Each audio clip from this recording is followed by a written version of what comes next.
SKSFന്റെ സംസ്ഥാന working secretary Sattar Panthalloor നവോത്ഥാനവും യുവാക്കളും എന്ന വിഷയം അവതരിപ്പിച്ചുകൊണ്ട് സംസാരിക്കുന്നു.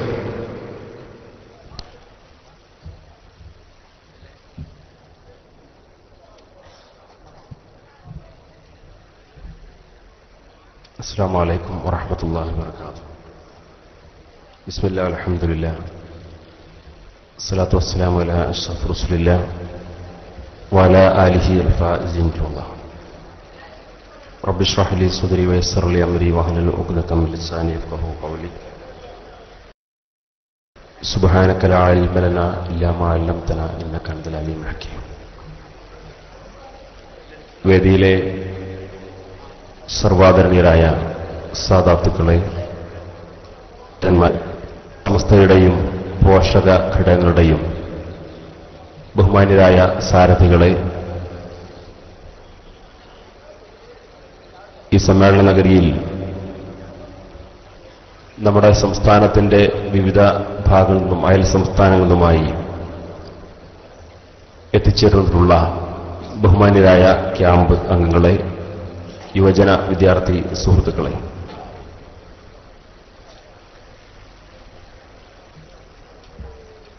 യുവാക്കളും നവോത്ഥാനവും എന്ന വിഷയത്തെ അധികരിച്ചുകൊണ്ടാണ്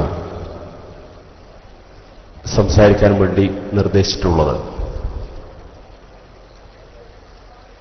പക്ഷേ യാദൃച്ഛികമായി ഉണ്ടായ ഒരു പ്രതിസന്ധിയിലാണ് ഞാൻ നിങ്ങളെ അഭിമുഖീകരിച്ചുകൊണ്ടിരിക്കുന്നത്. എനിക്ക് തൊട്ടു മുമ്പ് ബഹുമാനായ ഓണംപള്ളി മുഹമ്മദ് ഫൈസി പറഞ്ഞത്, നമുക്ക് നവോത്ഥാനം വേണ്ട, അത് പറയാൻ പാടില്ല, നമ്മൾ പൈതൃകത്തിന്റെയും പാരമ്പര്യത്തിന്റെയും ആളുകളാണ്. അപ്പൊ ഞാൻ ഈ നവോത്ഥാനം കൊണ്ട് എന്ത് ചെയ്യും എന്ന ഒരു പ്രയാസത്തിലാണുള്ളത്. പക്ഷേ ലോകത്ത് ഇസ്ലാമിന്റെ ചരിത്രത്തിൽ പൈതൃകത്തിന്റെ പാരമ്പര്യത്തിന്റെ ഒക്കെ ഭാഗമായി കടന്നുവന്ന ഒട്ടേറെ യുവാക്കൾ ലോകത്ത് വലിയ അത്ഭുതങ്ങൾ സൃഷ്ടിച്ചതായിട്ടാൻ സാധിക്കും.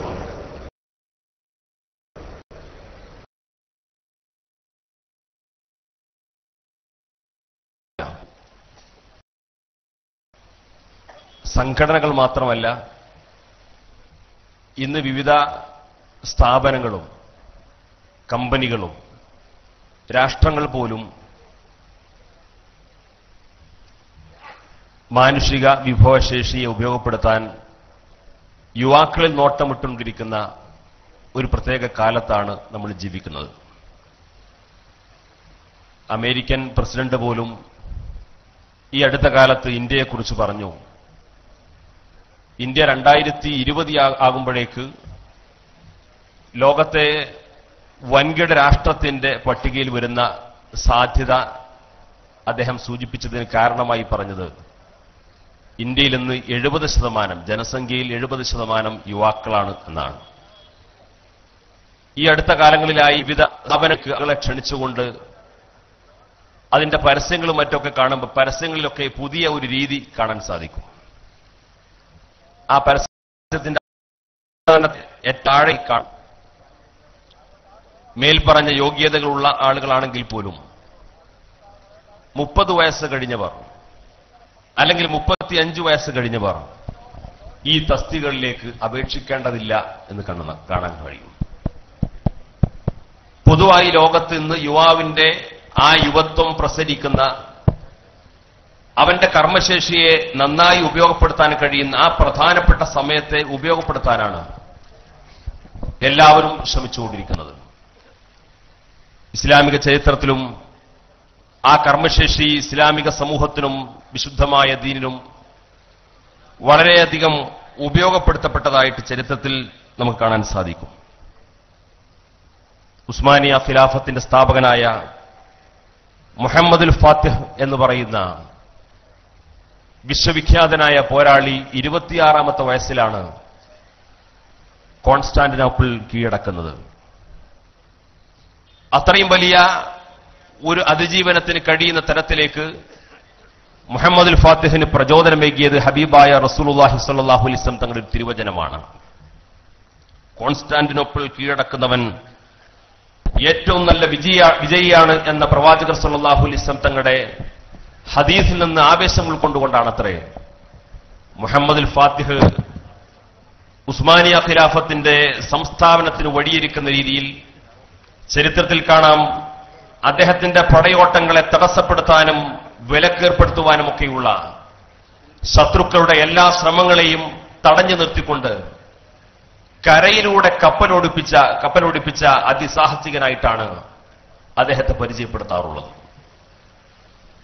ആ ഹദീസിൽ പറയുന്ന ഫാത്തിഹ് എന്ന വിജയത്തിന്റെ ആ പ്രതീകമായിട്ടാണ് അദ്ദേഹത്തിന്റെ പേരിനോട് ചേർത്തുകൊണ്ട് ചരിത്രത്തിൽ ഇന്ന് മുഹമ്മദുൽ ഫാത്തിഹ് എന്നറിയപ്പെടുന്നത്. അങ്ങനെ തുടങ്ങിയിട്ടുള്ള ഹബീബായ റസൂലുള്ളാഹി സ്വല്ലല്ലാഹു അലൈഹി വസല്ലം തങ്ങളുടെ കാലത്തും അതിനുശേഷവും അതിന് പിന്നിട്ട നൂറ്റാണ്ടുകളിലെല്ലാം ഇസ്ലാമിക ചരിത്രത്തിൽ വലിയ വിപ്ലവങ്ങൾക്ക്, സാമൂഹ്യമായ മുന്നേറ്റങ്ങൾക്കും പരിവർത്തനങ്ങൾക്കും കാരണമാകുന്നത് ആ അർത്ഥത്തിൽ വലിയ ഉത്തരവാദിത്വങ്ങൾ നിർവഹിച്ച ഒട്ടേറെ പോരാളികളെ നമുക്ക് കണ്ടെത്താൻ സാധിക്കും. അതിനുശേഷം ഷെയ്ഖ് സലാഹുദ്ദീൻ അയ്യൂബിയെ പോലെയുള്ള, ഷെയ്ഖ് നൂറുദ്ദീൻ സംഗിയെ പോലെയുള്ള ആളുകൾ, അവരും അവരുടെ ജീവിതത്തിൽ ഏറ്റവും യുവത്വം നിലനിൽക്കുന്ന പ്രസരിക്കുന്ന കാലത്താണ് ലോകത്ത് തുല്യതയില്ലാത്ത വിപ്ലവങ്ങൾക്ക് നേതൃത്വം കൊടുത്തത്. ഇനി ഇന്ത്യയിലേക്ക് കടന്നു വന്നു കഴിഞ്ഞാൽ നമ്മുടെ രാജ്യം മുഗൾ രാജവംശം ഭരിച്ചിരുന്ന കാലത്ത് 50 വർഷം തുടർച്ചയായി തന്റെ 25ാമത്തെ വയസ്സ് മുതൽ തുടർച്ചയായി 50 വർഷം മുഗൾ രാജവംശക്കാലത്തെ ഭരണാധികാരികളുടെ ചരിത്രത്തിൽ ഏറ്റവും കൂടുതൽ നല്ല ഭരണം കാഴ്ചവെച്ചു എന്ന് മാത്രമല്ല, മതബോധവും പണ്ഡിതന്മാരെ പ്രോത്സാഹിപ്പിക്കാനും ഇസ്ലാമിക വിജ്ഞാന ശാഖകളെ പ്രോത്സാഹിപ്പിക്കാനും ഇസ്ലാമികമായിട്ടുള്ള വലിയ ഒരു ഉയർത്തെഴുന്നേൽപ്പ് നമ്മുടെ രാജ്യത്ത് സംജാതമാകുന്ന രീതിയിലുള്ള ഒട്ടേറെ പരിഷ്കരണ പ്രവർത്തനങ്ങൾക്ക് നേതൃത്വം കൊടുത്ത ഔറംഗസീബ് ആലംഗീർ പോലും ആ യുവത്വത്തിലാണ് അദ്ദേഹത്തിന്റെ വിപ്ലവകരമായ ഭരണ പരിഷ്കാരങ്ങൾക്ക് തുടക്കം കുറിച്ചത്. ടിപ്പു സുൽത്താന്റെ ചരിത്രം പരിശോധിച്ചാലും അദ്ദേഹവും ആ യുവത്വത്തിന്റെ കണ്ടു സാധിക്കും. അങ്ങനെ ചരിത്രത്തിലുടനീളം ഇന്ത്യയിലേക്ക് കടന്നു വരുമ്പോൾ അതൊക്കെ കാണുമ്പോൾ തന്നെ ഇത് സമസ്ത കേരള ജംഇയ്യത്തുൽ ഉലമയുടെ നമ്മുടെ ഈ വേദിയിൽ വെച്ചുകൊണ്ട് പറയുമ്പോൾ അതേപോലെ അഭിമാനിക്കാൻ പറയുന്ന വലിയൊരു ചരിത്രത്തിന്റെ താളുകൾ നമ്മുടെ മുമ്പിലുണ്ട്. സമസ്ത കേരള ജംഇയ്യത്തുൽ ഉലമയുടെ ഇന്നും നമ്മോട് വിട പറഞ്ഞിട്ടുണ്ടെങ്കിലും ഇന്നും നമുക്കൊരിക്കലും മറക്കാൻ കഴിയാതെ നമ്മുടെ വേദികളിലും നമ്മുടെ ചർച്ചകളിലും നമ്മുടെ യോഗങ്ങളിലുമെല്ലാം എപ്പോഴും നമ്മൾ പേര് പറഞ്ഞുകൊണ്ടിരിക്കുന്ന ഒരുപാട് നാമങ്ങളുണ്ട്. മഹാനായ കണ്ണിയത്ത് ഉസ്താദിനെ പോലെ, ഷംസുൽ ഉലമയെ പോലെ, അതേപോലെ കാളമ്പാടി ഉസ്താദിനെ പോലെ, എം ബഷീർ മുസ്ലിയാരെ പോലെ, KV ഉസ്താദിനെ പോലെ, മാനു മുസ്ലിയാർ പോലെയുള്ള അള്ളാഹു അവരുടെ പരലോകത്ത് ദർജ ഉയർത്തി കൊടുക്കുമാറാകട്ടെ. അങ്ങനെയുള്ള മഹാരഥന്മാരുടെ എല്ലാം അവർ ഈ പൊതുപ്രവർത്തന മേഖലയിലേക്ക്, ദീനീ പ്രവർത്തന മേഖലയിലേക്ക് കടന്നു വന്നതിന്റെ പ്രായം പരിശോധിക്കുമ്പോൾ അവരും 25ഉം 30ഉം ചുരുക്കത്തിൽ 40 വയസ്സിന് താഴെയുള്ള അവരുടെ ആ യുവത്വത്തിന്റെ പ്രസരിപ്പിനെ കേരളത്തിലെ ദീനീ ദഅവ പ്രവർത്തനങ്ങൾക്ക് വളരെ നന്നായി ഉപയോഗപ്പെടുത്താൻ കഴിയുന്ന കാലത്താണ് അവരും അവരുടെ കർമ്മശേഷി ദീനീ പ്രവർത്തനങ്ങൾക്ക് വേണ്ടി ഉപയോഗപ്പെടുത്തിയത്. ആ ഉപയോഗപ്പെടുത്തിയതിന്റെ ഫലമാണ് നമ്മളൊക്കെ ഇന്ന് അഭിമാനപൂർവ്വം അനുഭവിച്ചുകൊണ്ടിരിക്കുന്നത്. ഇങ്ങനെ കേരളത്തിലെ, ഇന്ത്യയിലെ, ലോകത്തെ മുസ്ലിം സമൂഹത്തിന്റെ ചരിത്രവും പാരമ്പര്യവും പൈതൃകവും പരിശോധിച്ചു നോക്കുമ്പോൾ ഈ സമൂഹത്തിനുണ്ടാക്കിയിട്ടുള്ള വിപ്ലവകരമായ പരിവർത്തനങ്ങൾക്കെല്ലാം നേതൃത്വം കൊടുത്ത അവിടെയെല്ലാം ആ യുവത്വത്തിനും ആ യൗവന കാലഘട്ടത്തിന്റെ പ്രസക്തി കൂടി ചൂണ്ടിക്കാണിക്കുന്ന സാഹചര്യമുണ്ട്.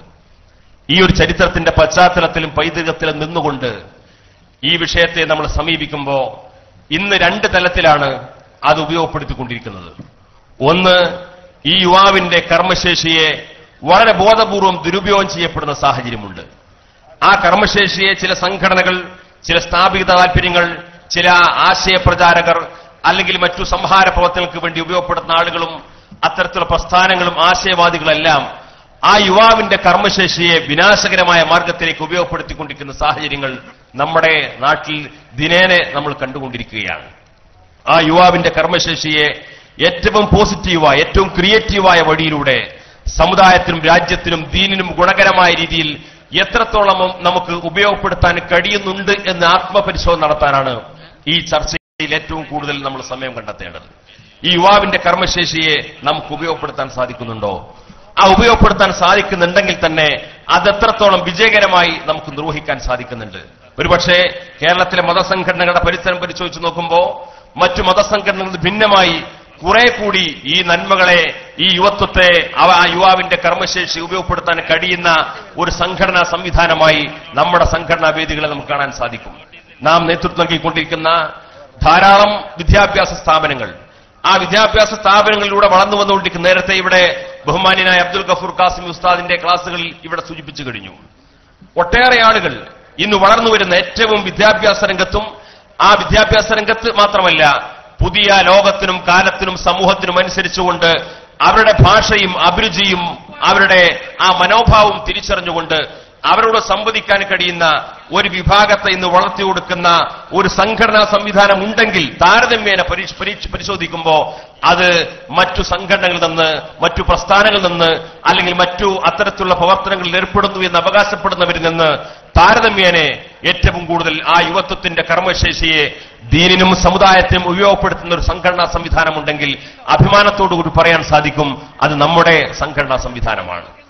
അതൊന്നുകൂടി ഉപയോഗപ്പെടുത്താനും, ആ ഉപയോഗപ്പെടുത്തുന്നതോടൊപ്പം തന്നെ ഇവിടെ അത്തരത്തിലുള്ള പ്ലാറ്റ്ഫോമിലേക്ക് കയറി വരേണ്ട നല്ല ചുറുചുറുക്കുള്ള ചെറുപ്പക്കാരെയും വിദ്യാർത്ഥികളെയും അവരെ നമ്മൾ വേണ്ടത്ര പരിഗണിക്കപ്പെടാതെ പോകുന്ന സാഹചര്യത്തിൽ, അല്ലെങ്കിൽ അവർക്ക് വേണ്ടത്ര അവസരം ലഭ്യമാകാത്ത അവസരം ഉണ്ടാകുമ്പോൾ അവരുടെ കർമ്മശേഷിയെ മറ്റുള്ള ആളുകൾ ഉപയോഗപ്പെടുത്തുന്ന വളരെ അപകടകരമായ സാഹചര്യം ഉണ്ടാകുന്നുവോ എന്നതിന്റെ ഫലമാണ് പലപ്പോഴും നമ്മൾ തിരിച്ചറിയാതെ പോകുന്നത്.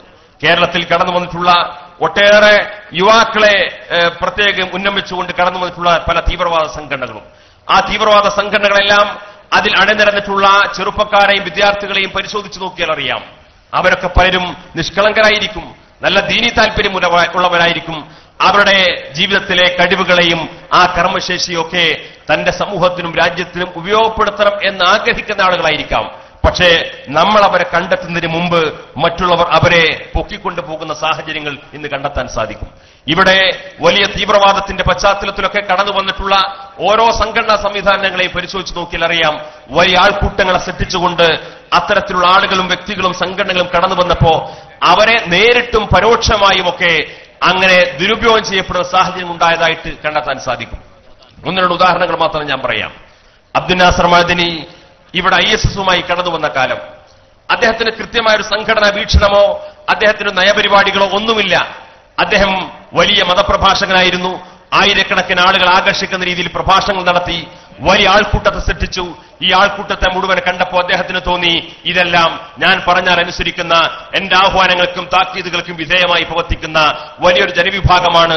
അദ്ദേഹത്തിന്റെ പ്രഭാഷണത്തിന്റെ ശൈലി അനുസരിച്ചുകൊണ്ട് കേരളത്തിലെ മലബാറിലെ ഒരു മുസ്ലിം പശ്ചാത്തലത്തിൽ നിന്ന് ജനിച്ചു വളർന്ന ഒരു സാഹചര്യം കൂടി അദ്ദേഹത്തിന് ഇല്ലാത്തതുകൊണ്ട് തന്നെ വളരെ വൈകാരികമായി കാര്യങ്ങൾ കൈകാര്യം ചെയ്യാനും തീഷ്ണമായ രീതിയിൽ അത് അവതരിപ്പിക്കാനുമുള്ള അദ്ദേഹത്തിന്റെ ശൈലിയും കൂടി സമന്വയിച്ചപ്പോ അക്കാലത്തെ നമ്മുടെ രാജ്യത്തെ പരിസ്ഥിതി അനുസരിച്ചുകൊണ്ട് രാജ്യത്തെ ബാബറി മസ്ജിദുമായി ബന്ധപ്പെട്ട വിഷയങ്ങളൊക്കെ കത്തി നിൽക്കുന്ന സാഹചര്യമായതുകൊണ്ട് വളരെ തീവ്രമായ ശൈലിയിൽ പ്രതികരിക്കാനും പ്രസംഗിക്കാനും അദ്ദേഹം രംഗത്ത് വന്നു എന്ന് മാത്രമല്ല, ആ ഒരു ശൈലിയിലൂടെ അത്തരത്തിലുള്ള ചെറുപ്പക്കാരെ വളർത്തിയെടുക്കാൻ ആവശ്യമായ ശ്രമങ്ങൾ നടത്തി. നാം മനസ്സിലാക്കേണ്ടത് സമസ്ത കേരള ജമിയത്തുൽ ഉലമയോ കേരളത്തിൽ ഉത്തരവാദപ്പെട്ട മതസംഘടനകളോ അങ്ങനെ വിനാശകരമായ മാർഗത്തിലൂടെ കേരളത്തിലെ മുസ്ലിം ചെറുപ്പക്കാരെ വളച്ചുകെട്ടാൻ വേണ്ടിയിട്ടുള്ള വളരെ ഗുരുതരമായ ഒരു ശ്രമങ്ങൾ നടത്തുമ്പോൾ ഉത്തരവാദിത്ത ബോധമുള്ള സമുദായ നേതൃത്വം സ്വാഭാവികമായും അതിനെ തിരുത്താൻ ആവശ്യമായിട്ടുള്ള ക്യാമ്പയിനുകളുമായി മുന്നോട്ട് വരിക എന്നത് സ്വാഭാവികമാണ്. സമസ്തയും ഇവിടത്തെ ഉത്തരവാദപ്പെട്ട പല മതരാഷ്ട്രീയ സംഘടനകളും ആ ദൗത്യത്തിന് മുന്നോട്ട് വന്നപ്പോ ഇവിടെ വളരെ വളരെ ബുദ്ധിപരമായി, തങ്ങളല്ല എന്നാൽ തങ്ങൾക്ക് കിട്ടാവുന്ന രീതിയിൽ വളരെ ബുദ്ധിപരമായി അതിനെ ചൂഷണം ചെയ്തൊരു വിഭാഗമാണ് കേരളത്തിലെ ജമാഅത്തെ ഇസ്ലാമി. കേരളത്തിലെ ജമാഅത്തെ ഇസ്ലാമി ഈ അബ്ദുൽ നാസർ മഅദനി പ്രഭാഷണം നടത്തി ഉണ്ടാക്കിയിട്ടുള്ള ഈ ചെറുപ്പക്കാരെ ജമാഅത്തെ ഇസ്ലാമി ഇവിടെ രഹസ്യ അജണ്ടയുമായി ഇന്നും നടക്കുന്ന ആ അജണ്ടയിലേക്ക് ക്രമേണ വളച്ചുകെട്ടുവാൻ ആവശ്യമായിട്ടുള്ള വളരെ ബുദ്ധിപരമായ, വളരെ കുതന്ത്രം നിറഞ്ഞിട്ടുള്ള ഒരു അജണ്ട അക്കാലത്ത് നടപ്പാക്കാൻ ശ്രമിച്ചിരുന്നു എന്ന് അന്ന് വേണ്ടത്ര പുറത്തു വന്നിട്ടില്ലെങ്കിലും ഇന്ന് ആശയപരമായ അഭിപ്രായ വ്യത്യാസങ്ങളില്ലെങ്കിലും സംഘടനാപരമായ വിയോജിപ്പുകൾ കൊണ്ട് ജമാഅത്തെ ഇസ്ലാമിയുമായി അകലം പ്രാപിച്ചു നിൽക്കുന്ന അബ്ദുള്ള എന്ന് പറയുന്ന പത്രപ്രവർത്തകൻ ഈ അടുത്ത കാലത്ത് പുറത്തിറങ്ങിയിട്ടുള്ള അദ്ദേഹത്തിന്റെ ഒരു പുസ്തകത്തിൽ കൃത്യമായി തുറന്നു പറഞ്ഞു. അദ്ദേഹം പറയുന്നു, അബ്ദുൽ നാസർ മഅദനിയെ പലതവണ ഞങ്ങൾ കോഴിക്കോട്ടേക്ക് വിളിച്ചു. കോഴിക്കോട്ടേക്ക് വിളിച്ചതിന് ശേഷം പറഞ്ഞു, നിങ്ങൾ ഈ നയപരിപാടികളുമായി ഈ പ്രഭാഷണങ്ങളുമായി ഇതേ തീവ്രതയോടുകൂടി തന്നെ മുന്നോട്ട് പോകണം. അതിനുണ്ടാകുന്ന പ്രതിസന്ധികൾ ഞങ്ങൾക്ക് പ്രത്യക്ഷമായി ഇടപെടാൻ കഴിയില്ലെങ്കിലും നിങ്ങളുടെ ഒരു പ്രൊട്ടക്ഷൻ ഗ്രൂപ്പായി കൊണ്ട് ഞങ്ങൾ മറുഭാഗത്ത് കർട്ടന് പിന്നിൽ നിങ്ങൾക്ക് വേണ്ട മുഴുവൻ സൗകര്യങ്ങളും ചെയ്തുകൊണ്ടു. ഈ ഓഫർ കൊടുത്തുകൊണ്ട് കേരളത്തിൽ ജമാഅത്തെ ഇസ്ലാമി ഈ ചെറുപ്പക്കാരെ ഇങ്ങനെ ദുരുപയോഗം ചെയ്യാനുള്ള ശ്രമങ്ങളെ വളരെ രൂക്ഷമായി വളരെ ഗൗരവതരമായി ഉൾക്കൊള്ളാനും അതിനെ പിന്തുണക്കാനും ശ്രമിച്ചു എന്ന് മാത്രമല്ല, അങ്ങനെ അബ്ദുൽ നാസർ മഅദനി ആ ഒരു തലത്തിലേക്ക് മുന്നോട്ട് പോകുമ്പോൾ അദ്ദേഹത്തിനെതിരെ ബോംബാക്രമണം ഉണ്ടായി, അദ്ദേഹത്തിന്റെ കാല് മുറിഞ്ഞു, അദ്ദേഹത്തിനെതിരെ ഒരുപാട് കേസുകൾ വന്നു, അദ്ദേഹത്തിന് ഒരുപാട് നിലനിൽപ്പിന്റെ ഭീഷണി വന്നപ്പോ അദ്ദേഹത്തിന് അവസാനം ജമാഅത്തെ ഇസ്ലാമിയോട് സമ്മതം ചോദിച്ചുകൊണ്ട് മാത്രം കാര്യങ്ങൾ മുന്നോട്ട് നയിക്കേണ്ട ഒരു സാഹചര്യത്തിൽ നിന്ന വലിയൊരു കുരുക്കിലേക്ക് അദ്ദേഹം എത്തിപ്പെട്ടപ്പോ അബ്ദുള്ള തന്റെ പുസ്തകത്തിൽ പറയുന്നു, ഒരിക്കൽ ജമാഅത്തെ ഇസ്ലാമി നേതൃത്വവുമായി എനിക്ക് സംസാരിക്കണം, ഞാൻ നേരിട്ട് വരുന്നു എന്ന് പറഞ്ഞുകൊണ്ട് ഒരു ദിവസം കോഴിക്കോട്ട് വന്നു. അത്രേ കോഴിക്കോട്ട് വന്നതിന് ശേഷം ജമാഅത്തെ ഇസ്ലാമിയുടെ ഒരു നേതൃത്വം ഒത്തുകൂടുന്ന അവരുടെ ഒരു സ്വകാര്യ സങ്കേതത്തിൽ ഒരു വീട്ടിൽ വന്നുകൊണ്ട് സംസാരിച്ചു. ആ സംസാരത്തിൽ അന്നത്തെ ജമാഅത്തെ ഇസ്ലാമിയുടെ അമീറായിരുന്ന പ്രൊഫസർ സിദ്ദീഖ് ഹസൻ, അതേപോലെ മുൻ അമീറായിരുന്ന ടി.കെ. അബ്ദുള്ള, ഈ ഉൾപ്പെടെ 3 പേർ അബ്ദുൽ നാസർ മഅദനിയുമായി സംസാരിക്കുന്നു. മഅദനി ഈ 3 പേരുടെ മുമ്പാകെ വെച്ച നിർദ്ദേശം മഅദനി പറഞ്ഞത്രേ, ഞാൻ നിങ്ങളുടെയൊക്കെ പിന്തുണയോടുകൂടിയാണെങ്കിലും മാധ്യമ പത്രത്തിന്റെ സപ്പോർട്ടോടുകൂടിയാണെങ്കിലും ഞാൻ ഈ വിഷയത്തിൽ ഒരുപാട് മുന്നോട്ട് പോയി. പക്ഷേ ഇപ്പോൾ ദൈനംദിനം ഓരോ പ്രതിസന്ധികളും പ്രയാസങ്ങളും വന്നുകൊണ്ടിരിക്കുന്നു. പരിഹരിക്കപ്പെടാൻ കഴിയാത്ത വിധം ഞാൻ ശരിക്കും കുരുക്കിൽ വീണിരിക്കുന്നു. അതുകൊണ്ട് എനിക്കിതിൽ നിന്ന് രക്ഷപ്പെടാനുള്ള ഒരു മാർഗത്തെക്കുറിച്ചാണ് ഞാൻ ആലോചിച്ചുകൊണ്ടിരിക്കുന്നത്. ഇതിൽ നിന്ന് രക്ഷപ്പെടാനുള്ള മാർഗത്തെക്കുറിച്ചാണ് ഞാൻ ആലോചിച്ചുകൊണ്ടിരിക്കുന്നത്. അതുകൊണ്ട് എനിക്കൊരു 2 വർഷം ലീവ് എടുക്കണം. ഞാൻ ഇതിന്റെ ഹൈ പവർ കമ്മിറ്റി ചെയർമാനാണ്. എനിക്കൊരു 2 വർഷം ലീവ് എടുക്കണം. എന്നിട്ട് ഞാൻ വിദേശത്തേക്ക്, ഗൾഫിലേക്ക് പോകുന്നു. 2 വർഷം കഴിയുമ്പോഴേക്ക് ഇവിടുത്തെ സാഹചര്യങ്ങളൊക്കെ ഒരുപാട് മാറും. അതിനനുസരിച്ച് കൊണ്ട് ഈ ആളുകളെ തന്നെ നമുക്ക് മറ്റൊരു തലത്തിലേക്ക് പരിവർത്തനം ചെയ്തുകൊണ്ട് കൊണ്ടുപോകാം എന്ന് പറഞ്ഞുകൊണ്ട് ഈ അബ്ദുൽ നാസർ മഅദനി ഈ 3 ജമാഅത്തെ ഇസ്ലാമിയുടെ നേതാക്കന്മാർക്ക് മുമ്പാകെ വെച്ച ആ ഫോർമുല അത് നിരസിച്ചു എന്ന് മാത്രമല്ല, ജമാഅത്തെ ഇസ്ലാമി നേതൃത്വം പറഞ്ഞു അത്രേ, ഇത്രയും വലിയ പ്രഭാഷണങ്ങൾ നടത്തി, ഇത്രയും വലിയൊരു ആൾക്കൂട്ടത്തെ സൃഷ്ടിച്ച്, ഇത്രയും വലിയൊരു സംഘടനാ സംവിധാനത്തിന് അടിത്തറ പാകിയിട്ട് ഇപ്പോൾ നിങ്ങൾ ഒളിച്ചോടാൻ പാടില്ല, അതുകൊണ്ട് വേണമെങ്കിൽ 3 മാസം ലീവ് തരാം എന്ന് പറഞ്ഞത്രേ. അപ്പൊ ISSന്റെ ചെയർമാൻ സ്ഥാനത്ത് ലീവ് കൊടുക്കണോ കൊടുക്കണ്ടേ എന്നൊക്കെ തീരുമാനിക്കാൻ മാത്രം ആ സംഘടനയെ മറയാക്കിക്കൊണ്ട് കേരളത്തിലെ മുസ്ലിം ചെറുപ്പക്കാരന്റെ കർമ്മശേഷിയെ ഈ ആത്മഹത്യാപരമായ വിനാശകരമായ മാർഗത്തിലേക്ക് തെളിച്ചുവിടുന്നതിൽ അണിയറക്ക് പിന്നിൽ നിന്നുകൊണ്ട് ഈ പ്രസ്ഥാനം പ്രവർത്തിച്ചിരുന്നു എന്ന് വൈകിയ ഒരു വെളിപ്പെടുത്തലുകളായി അബ്ദുള്ള തന്റെ പുസ്തകത്തിൽ തുറന്നു പറയുന്നു. ഞാൻ പറഞ്ഞു വരുന്ന കാര്യം, അബ്ദുൽ നാസർ മഅദനി ഇന്ന് അതിൽ നിന്നത്തെ എത്രയോ വ്യത്യസ്തമായ മാനസികമായ മറ്റു ചുറ്റുപാടുകളിലൊക്കെ എത്തിപ്പെട്ടതെങ്കിലും അദ്ദേഹത്തിന് അല്ലാഹു മോചനം നൽകട്ടെ എന്ന് നമുക്ക് പ്രാർത്ഥിക്കാം. പക്ഷേ ഇത്തരത്തിലുള്ള ആളുകളെ ദുരുപയോഗം ചെയ്തുകൊണ്ട് വളരെ അപകടകരമായ തലത്തിലേക്ക് എത്തിക്കുന്നതിൽ ഈ കേരളത്തിൽ മതത്തിന്റെ പേരിൽ പ്രവർത്തിച്ചുകൊണ്ടിരിക്കുന്ന, ഇന്ന് മുസ്ലിം ചെറുപ്പക്കാരെ മറ്റൊരു തലത്തിൽ വളർത്തിയെടുത്തുകൊണ്ട് പ്രവർത്തിച്ചുകൊണ്ടിരിക്കുന്ന സംഘടനകൾ പോലും ഇങ്ങനെ ഈ ചെറുപ്പക്കാരന്റെ കർമ്മശേഷിയെ ഇങ്ങനെ അപകടകരമായ സാഹചര്യത്തിലേക്ക് വലിച്ചടക്കാൻ വേണ്ടി ശ്രമിച്ചിരിക്കുന്നു എന്ന് നമ്മൾ തിരിച്ചറിയണം. ഇങ്ങനെ കേരളത്തിൽ കടന്നു വന്നിട്ടുള്ള പല സംഘടനകളും, അതിനുശേഷം NDF പോലെയുള്ള സംഘടനകൾ, പോപ്പുലർ ഫ്രണ്ട്, SDP എന്നൊക്കെ പറഞ്ഞ് പേര് മാറ്റിയെങ്കിലും അടിസ്ഥാനപരമായി ആ സംഘടനകൾ ഇവിടെ മുന്നോട്ട് വെച്ചിട്ടുള്ള ആശയങ്ങൾ കേരളത്തിലെ മുസ്ലിം ചെറുപ്പക്കാരന്റെ കർമ്മശേഷിയെ ചൂഷണം ചെയ്യാനായിരുന്നു. ഇവിടെ മതസംഘടനകൾ പ്രശ്നങ്ങൾക്ക് പരിഹാരമല്ല, രാഷ്ട്രീയ പാർട്ടികൾ പ്രശ്നങ്ങൾക്ക് പരിഹാരമല്ല. ഈ മുസ്ലിയാക്കന്മാർക്ക് നമ്മുടെ പള്ളികളോ മദ്രസകളോ ദർസുകളോ അറബി കോളേജുകളോ സംരക്ഷിക്കാൻ കഴിയില്ല. ഇവിടെ അള്ളാഹുവിന്റെ വിശുദ്ധമായ ദീനും സമുദായവും ഭീഷണി നേരിട്ടുകൊണ്ടിരിക്കുന്നു എന്ന് പറഞ്ഞുകൊണ്ട് ഉത്തരേന്ത്യൻ സംസ്ഥാനങ്ങൾ നടന്നുകൊണ്ടിരിക്കുന്ന കലാപങ്ങളുടെ കഥനകഥകൾ പറഞ്ഞുകൊണ്ട് അതിനെക്കുറിച്ച് വളരെ വൈകാരികമായി അവതരിപ്പിച്ചുകൊണ്ട് ഈ സമുദായത്തിലെ ചെറുപ്പക്കാരന്റെ ഈമാനികമായ ആവേശത്തെ ദുരുപയോഗം ചെയ്യാനാണ് ആ സംഘടനകളൊക്കെ ശ്രമിച്ചത്. ആ സംഘടനകൾ പിൽക്കാലത്ത് എവിടെയെത്തി? ആ സംഘടനകളിലേക്ക് ചെറുപ്പക്കാരെ ആകർഷിപ്പിക്കാൻ വേണ്ടി ശ്രമിച്ചപ്പോ അവരേത് രീതിയിലാണ് ഇവിടെ അവതരിപ്പിച്ചത്? ഏത് പ്രതിസന്ധി ഉണ്ടായാലും, ജയിലകപ്പെട്ടാലും, ഏത് കാടൻ നിയമങ്ങൾ ചുമത്തപ്പെട്ടാലും നാം നമ്മുടെ അജണ്ടയിൽ നിന്നോ ലക്ഷ്യത്തിൽ നിന്നോ പിന്മാറില്ല എന്നൊക്കെ പറഞ്ഞുകൊണ്ട് ഈ സമുദായത്തിലെ ചെറുപ്പക്കാരന്റെ മസ്തിഷ്ക പ്രക്ഷാളനം നടത്തിക്കൊണ്ട് മുന്നോട്ട് വന്ന വിഭാഗം അവരവസാനം ഇപ്പോൾ രാഷ്ട്രീയ പാർട്ടി രൂപീകരിച്ചുകൊണ്ട് മുന്നോട്ട് വന്നു. രാഷ്ട്രീയ പാർട്ടി രൂപീകരിക്കാൻ വേണ്ടി സ്വകാര്യ ക്യാമ്പുകളിൽ പറഞ്ഞുകൊണ്ടിരിക്കുന്ന ഏറ്റവും നല്ല ഒരു പോംവഴിയായി അവർ അവതരിപ്പിച്ചുകൊണ്ടിരിക്കുന്നത് എന്താണെന്ന് ചോദിച്ചു കഴിഞ്ഞാൽ, NDF, പോപ്പുലർ ഫ്രണ്ട് എന്നൊക്കെ പറഞ്ഞു കഴിഞ്ഞാൽ അത് തീവ്രവാദ സംഘടനയായിട്ടാണ് അറിയപ്പെട്ടുകൊണ്ടിരിക്കുന്നത്. എന്നാൽ നമ്മൾ രാഷ്ട്രീയ പാർട്ടി രൂപീകരിച്ചു കഴിഞ്ഞാൽ നമ്മളെ സംബന്ധിച്ചിടത്തോളം നമ്മൾ മറ്റേതെങ്കിലും വിഭാഗങ്ങളുമായിട്ട് സംഘർഷങ്ങളോ അടിപിടിയോ ഉണ്ടായിക്കഴിഞ്ഞാൽ അതൊരു രാഷ്ട്രീയ സംഘർഷത്തിന്റെ പരിധിയിൽ വരും. കോടതികളിലെത്തിയാലും പോലീസ് സ്റ്റേഷനിൽ എത്തിക്കഴിഞ്ഞാലും അത് രാഷ്ട്രീയ സംഘർഷം എന്ന അർത്ഥത്തിലെ ഇവിടുത്തെ നിയമ മേഖലകളിൽ ചർച്ച ചെയ്യപ്പെടുകയുള്ളൂ, നിയമ നടപടികൾ സ്വീകരിക്കപ്പെടുകയുള്ളൂ. അതുകൊണ്ട് നമ്മുടെ അജണ്ടയിൽ മാറ്റമില്ല. നാം രാഷ്ട്രീയ പാർട്ടിയുടെ ബാനർ ഉപയോഗിച്ചുകൊണ്ടിരിക്കുന്നത്, നാം വർഗീയ കലാപം നടത്തിയാലും സായുധാക്രമം നടത്തിയാലും അതിനെല്ലാം ഒരു രാഷ്ട്രീയ പാർട്ടിയുടെ മേൽവ്യാസമുണ്ടെങ്കിൽ അതിന് രാഷ്ട്രീയ സംഘർഷത്തിന്റെ അക്കൗണ്ടിൽ ചേർത്തുകൊണ്ട് കോടതികളിൽ നടക്കുന്ന കേസുകളിൽ നിന്ന് രക്ഷപ്പെടാനുള്ള ഒരു പോംവഴിയായിട്ടാണ് അത് ഉപയോഗപ്പെടുത്തിക്കൊണ്ടിരിക്കുന്നത് എന്ന് പറയുമ്പോഴും നാം ചിന്തിക്കേണ്ടത് അതിൽ അണിനിരന്നിട്ടുള്ള ചെറുപ്പക്കാരെ, ആ ചെറുപ്പക്കാരന്റെ കർമ്മശേഷിയെ ഈ സമുദായത്തെ വീണ്ടും അപകടത്തിലേക്ക് നയിക്കാനുള്ള തലത്തിലേക്ക് ഈ വിഭാഗം ഇപ്പോഴും വിനിയോഗിച്ചുകൊണ്ടിരിക്കുന്നു എന്നതാണ് സത്യം. ഇങ്ങനെ ഒരു ഭാഗത്ത് ഈ തലത്തിലുള്ള അരാഷ്ട്രീയവാദം എന്നോ അല്ലെങ്കിൽ ഇങ്ങനെ മുസ്ലിം ചെറുപ്പക്കാരന്റെ കർമ്മശേഷിയെ സമുദായത്തിനോ രാജ്യത്തിനോ ദീനിനോ ഒരിക്കലും ഗുണകരമല്ലാത്തൊരു മാർഗത്തിലൂടെ തിരിച്ചുവിടാൻ വേണ്ടി സമുദായത്തിനകത്ത് തന്നെ ഒരു വിഭാഗം ശ്രമിച്ചുകൊണ്ടിരിക്കുമ്പോൾ മറുവിഭാഗത്ത് മറ്റൊരു പുതിയ പ്രവണത 1989 ശേഷം രംഗത്ത് വന്നു.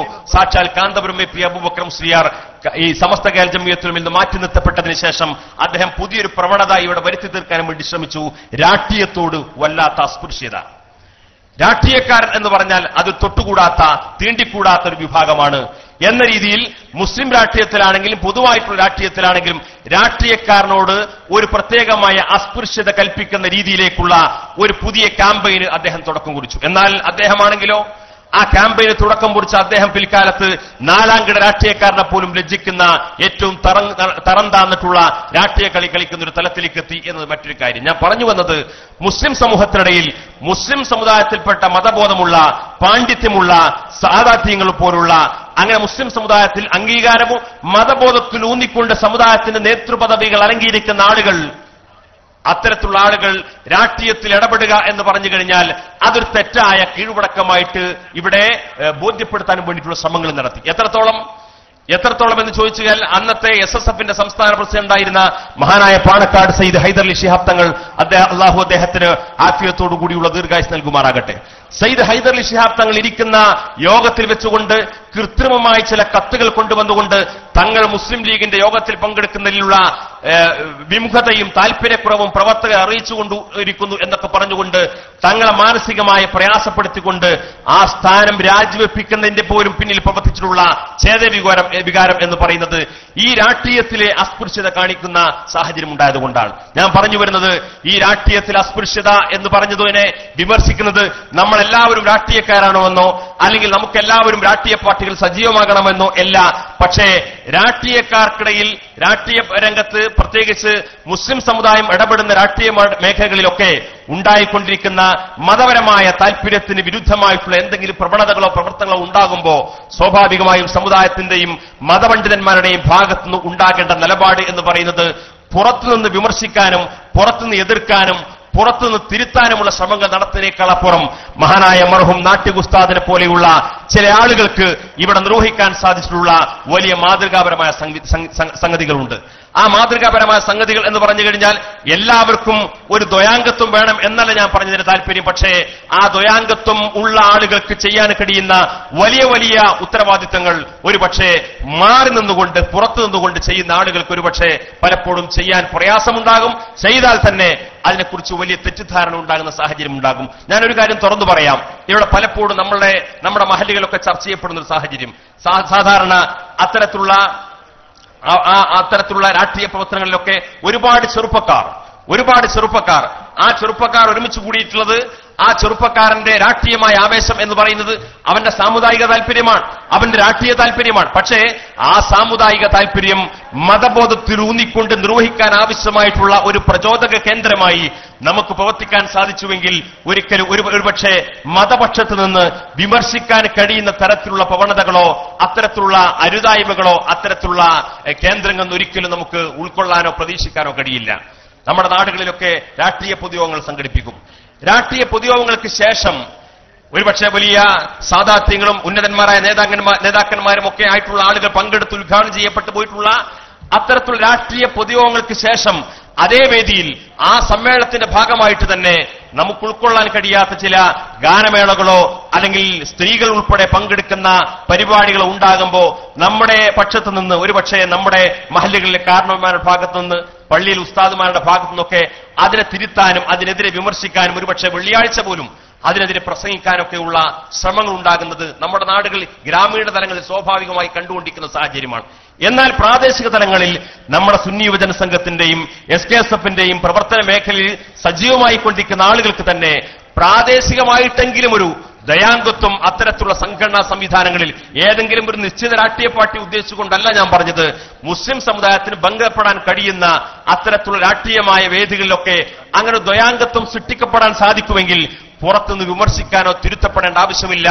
ഞാൻ കൂടി പങ്കാളികളായിട്ടുള്ള ആ യോഗത്തിൽ വെച്ചുകൊണ്ട് തന്നെ എന്റെ മതതാൽപര്യത്തിൽ ഊന്നിക്കൊണ്ട് അതിനെ മതതാൽപര്യത്തിൽ ഊന്നിക്കൊണ്ട് മുന്നോട്ട് കൊണ്ടുപോകാൻ സാധിക്കുന്ന രീതിയിലുള്ള ഒരു പ്രചോദക കേന്ദ്രമായി ഈ യുവാക്കളെ മതപരമായ കാര്യത്തിൽ തന്നെ അടിയുറപ്പിച്ച് നിർത്തിക്കൊണ്ട് തന്നെ അവൻ രാഷ്ട്രീയമായ സംഘടിത ബോധത്തെ സമുദായത്തിനും രാജ്യത്തിനും ഉപയോഗപ്പെടുത്താൻ കഴിയുമെന്ന എളിയ ഒരു നിർദ്ദേശം സാന്ദർഭികമായി സൂചിപ്പിച്ചു എന്ന് മാത്രം. ആ അർത്ഥത്തിൽ മുന്നോട്ട് പോകുന്ന ഒരു സാഹചര്യം ഉണ്ടാകുമ്പോൾ തന്നെ ഇത് രാഷ്ട്രീയത്തിൽ മാത്രമല്ല ഇന്ന് സാംസ്കാരിക രംഗത്ത് മുസ്ലിം യുവാക്കളുടെ വലിയ കുറവ് അനുഭവപ്പെട്ടുകൊണ്ടിരിക്കുന്നു. സാഹിത്യ മേഖലയിൽ മുസ്ലിം യുവാക്കളുടെ വലിയ കുറവ് അനുഭവപ്പെട്ടുകൊണ്ടിരിക്കുന്നു. മീഡിയ രംഗത്ത് വലിയ കുറവ് അനുഭവപ്പെട്ടുകൊണ്ടിരിക്കുന്നു. അങ്ങനെ ഏതെല്ലാം പൊതുവായ മേഖലകൾ ഇന്ന് മുസ്ലിം ചെറുപ്പക്കാർ വളർന്നു വരേണ്ട ഏതെല്ലാം മേഖലകൾ എടുത്ത് നമുക്ക് കാണിക്കാൻ സാധിക്കുമോ ആ മേഖലകളിലെല്ലാം മുസ്ലിം ചെറുപ്പക്കാരന്റെ കുറവുകൾ അവന്റെ പോരായ്മകൾ നമ്മൾ കാണുമ്പോൾ അവിടെയെല്ലാം നമ്മുടെ കാര്യം പറയാൻ നമ്മുടെ വികാരത്തോടു കൂടി പറയാൻ നമുക്കൊരു പത്രപ്രവർത്തനം ഉണ്ടായില്ലല്ലോ. മീഡിയകളിലൊക്കെ വലിയ ചർച്ചകൾ വരുന്ന സമയത്തൊക്കെ പലപ്പോഴും നമ്മൾ ലജ്ജിച്ച് തല താഴ്ത്തേണ്ട സാഹചര്യം ഉണ്ടാകുന്നു. വലിയ സാഹിത്യ ചർച്ചകൾ നടക്കുന്ന സമയത്ത് ആ സാഹിത്യ ചർച്ചകളിലൊക്കെ നമ്മുടേതായ വൈകാരികമായ സ്വഭാവത്തോടുകൂടി അവിടെ പങ്കെടുക്കാൻ കഴിയുന്ന മതബോധത്തിൽ ഊന്നിയ ഒരു പ്രതിഭയെ നമുക്കവിടെ കൊണ്ടെത്തിക്കാൻ സാധിക്കാത്ത സാഹചര്യം ഉണ്ടാകുന്നു.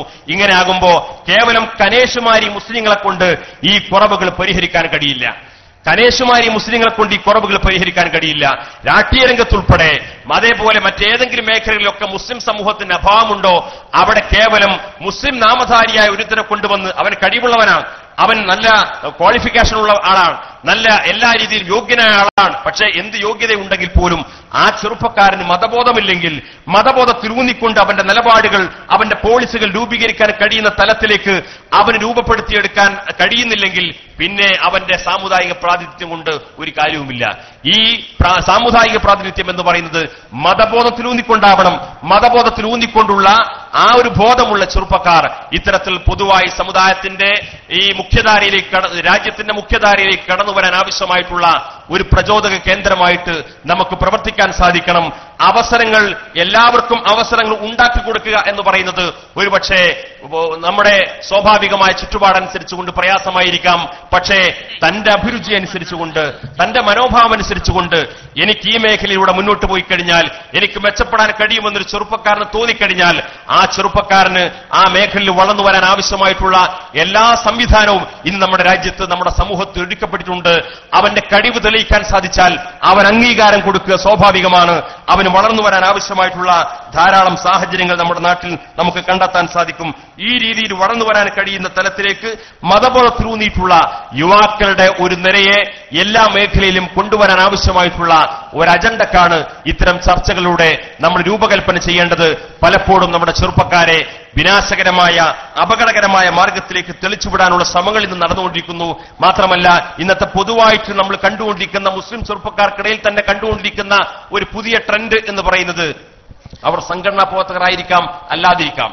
നമ്മുടെ നാടുകളിലൊക്കെ നടന്നുകൊണ്ടിരിക്കുന്ന ദിക്ർ മജ്ലിസുകൾ, സ്വലാത്ത് മജ്ലിസുകൾ, മതപ്രഭാഷണ പരിപാടികൾ. ഒരു കാലത്ത് നമ്മുടെ നാട്ടിൽ മതപ്രഭാഷണം സംഘടിപ്പിച്ചു കഴിഞ്ഞാൽ അല്ലെങ്കിൽ ദിക്ർ മജ്ലിസ് നടത്തി കഴിഞ്ഞാൽ സ്വലാത്ത് മജ്ലിസ് നടത്തി കഴിഞ്ഞാൽ അതേപോലെയുള്ള മതപരമായ ആത്മീയമായ മജ്ലിസുകൾ സംഘടിപ്പിച്ചു കഴിഞ്ഞാൽ അവിടെ ചെറുപ്പക്കാരുടെ എണ്ണം വളരെ അപൂർവമായിരുന്നു. വളരെ കുറഞ്ഞ പ്രാതിനിധ്യം മാത്രമാണ് ഈ ചെറുപ്പക്കാർക്ക് ഉണ്ടായിരുന്നത്. എന്നാൽ ഇന്ന് അതിൽ നിന്ന് വ്യത്യസ്തമായിട്ടുള്ള ഒരു ചെറുപ്പക്കാരുടെ കുത്തൊഴുക്ക് ഈ ഒരു തലത്തിലേക്ക് ഇന്ന് കണ്ടുകൊണ്ടിരിക്കുന്നു. ഈ ചെറുപ്പക്കാരന്റെ കുത്തൊഴുക്ക് ഒരു പള്ളികളിൽ നടന്നുകൊണ്ടിരിക്കുന്നതാണെങ്കിലും നമ്മളെ സംഘടനാപരമായി സംഘടിപ്പിച്ചുകൊണ്ടിരിക്കുന്നതാണെങ്കിലും അവൻ ആത്മീയമായ ഒരു ദാഹമുണ്ടെന്നും ആത്മീയമായ ദാഹം ശമിപ്പിക്കാൻ ആവശ്യമായിട്ടുള്ള ഒരു മജ്ലിസായി ഇതൊക്കെ രൂപാന്തരപ്പെട്ടുകൊണ്ടിരിക്കുമ്പോ ആ ആത്മീയമായ ദാഹമുള്ള ഈ ചെറുപ്പക്കാരനെ ചില വ്യാജത്വരീക്കത്തുകാരനും അല്ലെങ്കിൽ ഇത്തരത്തിലുള്ള തീവ്രവാദ പ്രസ്ഥാനക്കാരനും ഈ ഇത്തരത്തിലുള്ള ഈ ചില സംഘടനകളിൽ നിന്ന് അവന്റെ ആത്മീയമായ ദാഹം തീർക്കപ്പെടാത്തതിന്റെ പേരിൽ പുറത്തു വന്നിട്ടുള്ള ആളുകൾ ഇത്തരത്തിലുള്ള അപകടകരമായ മാർഗത്തിലേക്ക് പോലും വഴി മാറി സഞ്ചരിച്ചുകൊണ്ടിരിക്കുന്ന സാഹചര്യങ്ങളുണ്ട്. ഈയിടെ ഒരു 4-5 വർഷങ്ങൾക്കിടയിൽ ജമാഅത്തെ ഇസ്ലാമിയുടെ വിദ്യാർത്ഥി വിഭാഗമായി SIOയിൽ നിന്ന് ധാരാളം ചെറുപ്പക്കാർ പുറത്തേക്ക് വന്നു. ജമാഅത്തെ ഇസ്ലാമിയുടെ ആശയപരമായ വ്യതിയാനങ്ങളും അവർക്ക് സംഭവിച്ചുകൊണ്ടിരിക്കുന്ന ഈ മാറ്റങ്ങളിലും മനം തൊന്നുകൊണ്ട് ഇതൊരിക്കലും സമ്പൂർണമായ ഇസ്ലാമിക പ്രസ്ഥാനം എന്ന ഈ അവകാശവാദം പൊള്ളയാണ് എന്ന് സ്വയം തിരിച്ചറിഞ്ഞുകൊണ്ട് ജമാഅത്തെ ഇസ്ലാമിയുടെ വിദ്യാർത്ഥി യുവജന വിഭാഗമായിരുന്ന SIOയിൽ നിന്ന് ധാരാളം ചെറുപ്പക്കാർ പുറത്തേക്ക് വന്നു. ഈ ചെറുപ്പക്കാരിൽ 90% ആളുകളും ഇന്ന് ചില ത്വരീഖത്തിൽ ചേർന്നിരിക്കുന്നു. ജമാഅത്തെ ഇസ്ലാമിലൂടെ കടന്നു വന്നൊരു ചെറുപ്പക്കാരനെ സംബന്ധിച്ചിടത്തോളം അവന്റെ വഴി ത്വരീഖത്തല്ല. സത്യത്തിൽ അവൻ എത്തിപ്പെടേണ്ടത് ത്വരീഖത്തിലേക്കല്ല. പക്ഷേ അവനെ സംബന്ധിച്ചിടത്തോളം അവന്റെ ആത്മീയമായ ദാഹം ശമിപ്പിക്കാൻ ആവശ്യമായിട്ടുള്ള ഒരു സങ്കേതമായി അവന് ജമാഅത്തെ ഇസ്ലാമിയെ തിരിച്ചറിയാൻ, ജമാഅത്തെ ഇസ്ലാമിയെ ഉൾക്കൊള്ളാൻ അവന് സാധിച്ചില്ല. അവൻ ഒരുപാട് അന്വേഷണം നടത്തിയതിനൊടുവിൽ ജമാഅത്തെ ഇസ്ലാമിൽ നിന്ന് അവൻ രക്ഷപ്പെട്ടു. പക്ഷേ നമ്മളെപ്പോലെയുള്ള യഥാർത്ഥ ആത്മീയത വിഭാവന ചെയ്യാനും അത് പഠിപ്പിക്കാനും പരിശീലിപ്പിക്കാനും അതിലൂടെ ശുദ്ധമായ തസൗഫിലേക്ക് പഠിപ്പിക്കാനും മനസ്സിലാക്കാനും കഴിയുന്ന ഒരു നല്ല ചിന്താധാരയും ആത്മീയധാരയും ഉണ്ടായിരിക്കെ പലപ്പോഴും തെറ്റിദ്ധരിക്കപ്പെട്ട ധാരാളം ചെറുപ്പക്കാർ അത്തരത്തിലുള്ള വ്യാജത്തിന്മേൽ വ്യാജം പണിതിരിക്കുന്ന ഒട്ടേറെ വ്യാജ ത്വരീഖത്തുകളിലേക്ക് എത്തിപ്പെടുന്ന ഒരു പ്രവണത ഇന്ന് മുസ്ലിം ചെറുപ്പക്കാർക്കിടയിൽ കണ്ടുകൊണ്ടിരിക്കുന്നു. നമ്മുടെ പ്രാദേശിക തലങ്ങളിൽ സംഘടനാ പ്രവർത്തകർ വളരെ ജാഗ്രതയോടുകൂടി കണ്ടുകൊണ്ടിരിക്കേണ്ട പ്രവണതയാണ്. ഈ ചെറുപ്പക്കാരനെ സംബന്ധിച്ചിടത്തോളം അവൻ ഏതെങ്കിലും ഒരു ത്വരീഖത്തിൽ ചേരുക എന്ന ആഗ്രഹത്തിന്റെ പേരിൽ ആ സംഘടന വിട്ടതല്ല. ജമാഅത്തെ ഇസ്ലാം ഞാനൊരു ഉദാഹരണം പറഞ്ഞതാണ്. അങ്ങനെ ഇന്ന് കണ്ടുകൊണ്ടിരിക്കുന്ന പുതുതായി ബിദഈ പ്രസ്ഥാനങ്ങളിൽ നിന്ന് തിരിഞ്ഞു നടന്നുകൊണ്ടിരിക്കുന്ന ചെറുപ്പക്കാർക്കിടയിലൊക്കെ കണ്ടുകൊണ്ടിരിക്കുന്ന പ്രവണത അവൻ ആത്മീയമായ ദാഹമാണ്.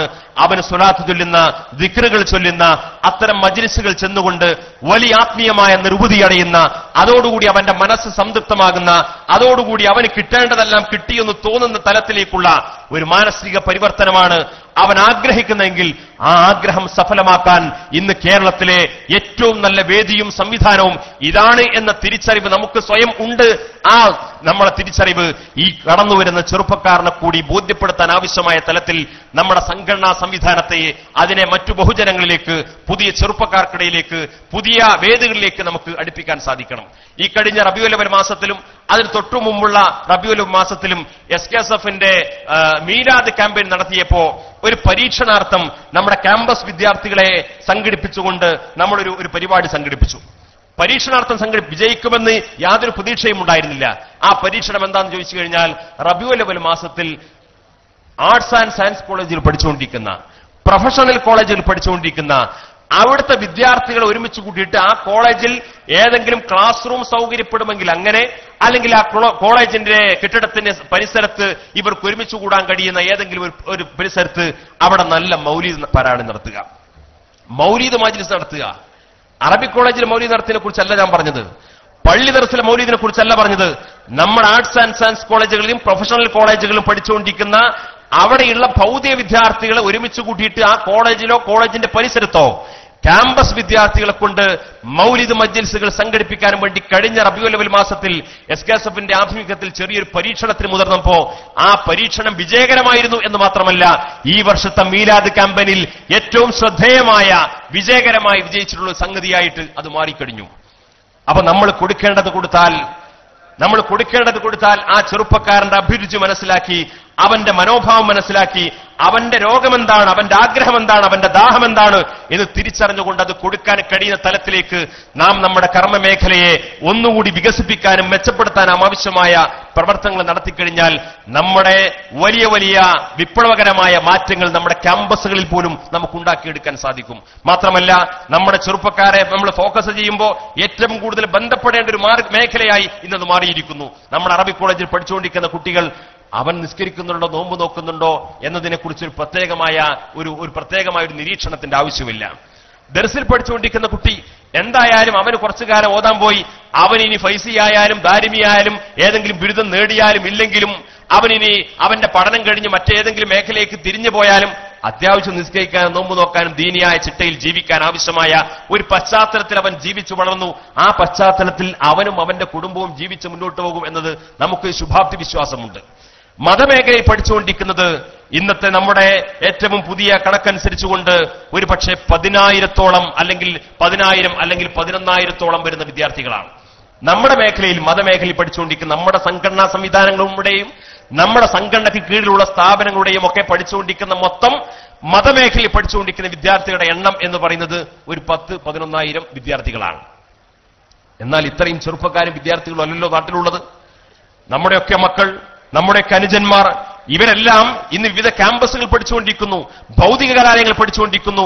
ആ ചെറുപ്പക്കാരന്റെ കർമ്മശേഷിയെ മതപരമായ പശ്ചാത്തലത്തിൽ ഊന്നിക്കൊണ്ട് കൊണ്ടുപോകാൻ ആവശ്യമായ ഒരു തലത്തിലേക്ക് നമ്മൾ എത്തിപ്പെടണമെങ്കിൽ അവൻ ഉൾക്കൊള്ളാവുന്ന ഭാഷയിൽ, അവനോട് പെരുമാറാവുന്ന ശൈലിയിൽ, അവന് മനസ്സിലാകുന്ന രീതിയിൽ, അവൻ ഉൾക്കൊള്ളാവുന്ന ശൈലിയിലും രൂപത്തിലും ഭാവത്തിലും അവരോട് സംസാരിക്കാനും ഇടപെടാനും കഴിയുന്ന ഒരു സംഘടനാ പ്രവർത്തന ശൈലി ഒന്നുകൂടി നമ്മൾ മെച്ചപ്പെടുത്തി കൊണ്ടുവരേണ്ടിയിരിക്കുന്നു.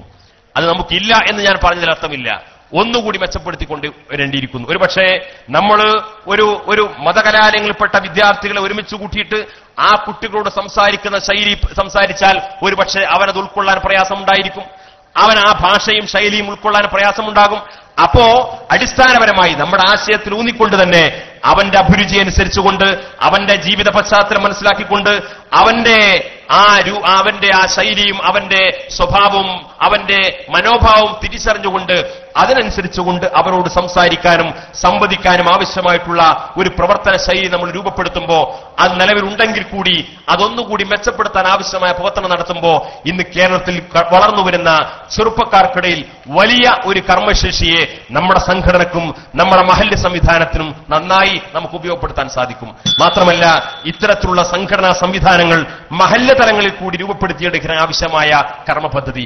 ഒരു കാര്യം കൂടി പറഞ്ഞ് ഞാൻ അവസാനിപ്പിക്കാം.